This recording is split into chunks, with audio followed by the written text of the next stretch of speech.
In this question, what we're going to discuss is what are the similarities and differences between class attributes in Python and static variables in other languages. Now, I must admit, I'm not a super expert on other languages, so I might make some generalities here that are either true for some languages and not others, which is probably true for about everything, or that are just sort of sweeping statements. So one of the most important things to understand in Python is that attributes can be added to and can be used on literally any object in Python. Every object has attributes, and we can always find out what those attributes are with the dir function. So I can even say, what's the dir of A, B, C, D, and it's going to show me the attributes.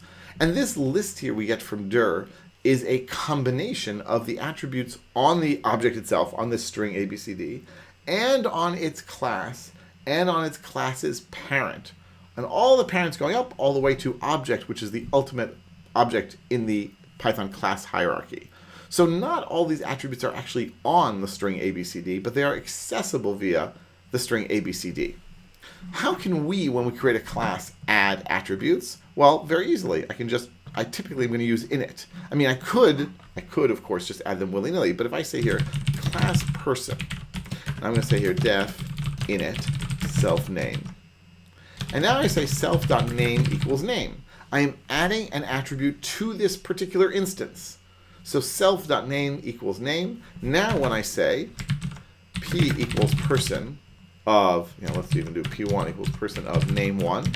Now when I say what's the dir of p1, we are going to see that there's an attribute named name. So this attribute actually is sitting on our person object, on our, I should say, P1, our instance of person. All these others are elsewhere. Just about all these others are elsewhere. How can I see what are the attributes on my actual object? I can say vars on P1. Okay, let's go back for a moment. Let's add a method to this class. Now I'm going to say here, we already have a method in it, but let's add a second one. I'm going to say def greet self. I'm going to say here return, let's do this, f of hello self.name. And now what I'm going to do is I'm going to say here print p1.greet. And sure enough, it's going to say hello name1. Very exciting. The thing is, greet, what is it? It's a method. We know that. And I can say p1.greet. But greet is an attribute. How do we know it's an attribute? Because it comes after a dot. Every single time you see a dot in Python, the thing that comes after the dot is an attribute, meaning it's an object that belongs to some other object. So which object does greet belong to? Does greet belong to P1, the instance? No, it actually belongs to person, the class. Methods are attributes that sit on classes. So if someone asks you about class attributes, the easiest type of class attribute, the most common type of class attribute we have is actually a method. Methods are class attributes. They are defined within the class and they are attached to the class. So how do we get to them? Well, when I say p1.greet, first Python looks for, it says, does p1 have greet? The answer is no. So then it turns to its class. If it's not in the class, then it'll turn to the class's parent. And if it turns to the class's parent, it's not there, then it'll turn to object, the ultimate object. I call this ICPO, which is short for instance, class, parent, object. When I say parent, I mean all the parents. So it's just going to keep going up and up and up. So the first thing to realize is that attributes can exist on any object. The second thing to realize is that methods are attributes that sit on the class. This does not mean they sit on the instance. But it does mean that they are available via the ICPO search path to find them. So we can invoke methods on P1. That's fine, and that's the normal standard way to do it in Python, but it doesn't mean that the methods sit on P1. Okay, so one difference between other languages and Python is sort of how every object can have attributes, including classes.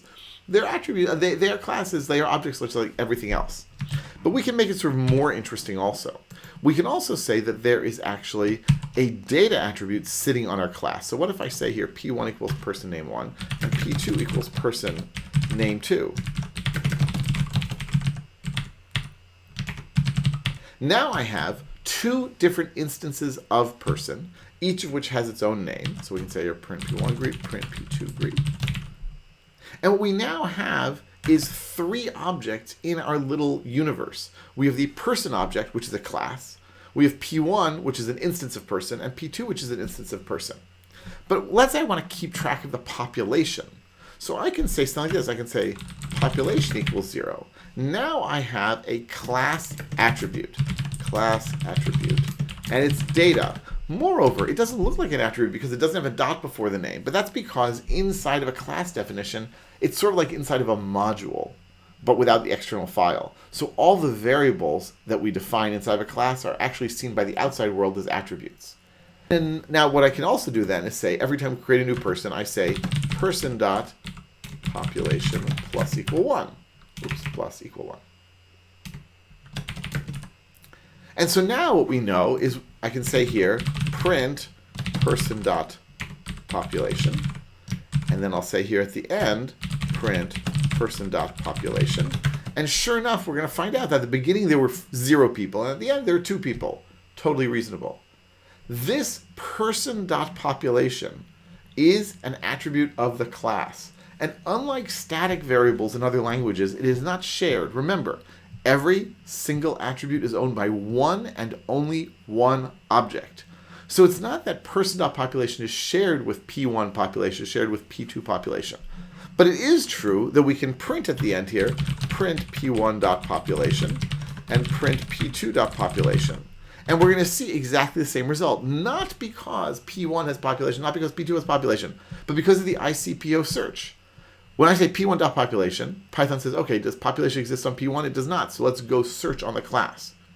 So it's very dangerous then to start setting p1.population or p2 population. If you start setting it there, you are actually adding a new attribute on the instance and shadowing or hiding the attribute of the same name on the class. Just a quick demonstration of that. If I say now self.population plus equal 1, well, that's really bad. No. Self-population equals plus equal 1. What does that mean? Well, Python's first going to say, okay, let's get the value of self.population. On this instance, do we have population? The answer is no. On its class, do we? Yes. So we get back 0 because person.population is 0. We add 1 to that, that's 1. And then we stick the 1 onto self.population, a completely new attribute. And sure enough, now when I run it, we have 0, 0. So like at the beginning, there are 0 people. But at the end, there are 0 people as far as person population is concerned. But P1 and P2 each have their own population. Very, very bad to let individuals keep track of their own national population count. This will not end well. And so people who come from languages with static attributes or static members or whatever you want to call them are very surprised by this behavior. Again, every attribute is owned by one and only one object, and so you have to be careful when you assign to it. But retrieving from it follows this ICPO order. All right, so class attributes can be data, in which case they're fantastic for keeping track of things that are jointly owned or jointly used between the different objects. But it doesn't mean that the attribute is jointly owned. It represents an idea that's jointly owned. And methods, of course, are class attributes also, although we're typically not going to have to worry about that so much so long as we invoke the methods via the instance.